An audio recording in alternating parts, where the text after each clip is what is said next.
వైఎస్ఆర్ జిల్లా ఒంటిమిట్టలో వైఎస్ఆర్సీపీ నేతలు ముమ్మర ప్రచారం చేస్తున్నారు. వైఎస్ఆర్సీపీ జెడ్పీటీసీ అభ్యర్థి సుబ్బారెడ్డి తరపున బద్వేల్ ఎమ్మెల్యే దాసరి సుధా, ఎమ్మెల్సీ గోవిందరెడ్డి ఇంటింటికి ప్రచారం నిర్వహిస్తున్నారు. కూటమి ఎన్ని ప్రయత్నాలు చేసినా విజయం వైఎస్ఆర్సీపీదే అంటున్నారు శ్రేణులు. కూటమి పాలనలో ప్రజలు అవస్థలు పడుతున్నారని విమర్శించారు. ప్రజలు వైఎస్ జగన్ వెంటే ఉన్నారని, ప్రజాబలం ముందు కూటమి కుయుక్తులు పారవని తెలిపారు వారు.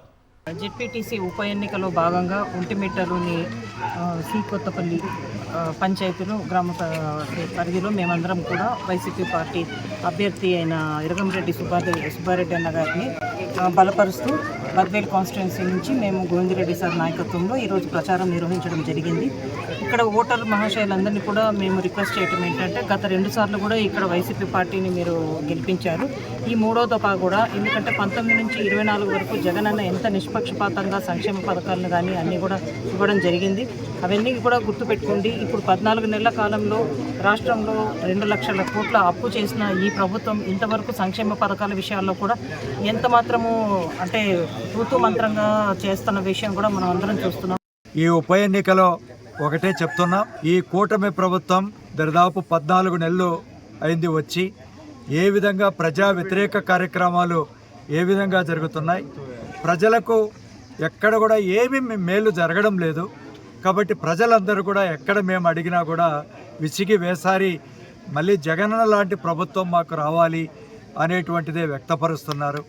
ఈ నేపథ్యంలో ఖచ్చితంగా మేమందరినీ కూడా ప్రజలందరినీ కూడా కోరుకుంటున్నాం, మళ్ళీ మనం ఈ ఉప ఎన్నికలో ఖచ్చితంగా కూడా వైఎస్ఆర్ కాంగ్రెస్ పార్టీకి ఓట్లు వేసి సుబ్బారెడ్డి గారిని అత్యధికమైనటువంటి మెజార్టీతో గెలిపించి జగనన్నను అన్ని విధాలుగా బలపరిచి మళ్ళీ ఒక మంచి భవిష్యత్తులో ఒక ప్రజా ప్రభుత్వం తీసుకురావాలని చెప్పి నేను ఓటర్లందరికీ కూడా.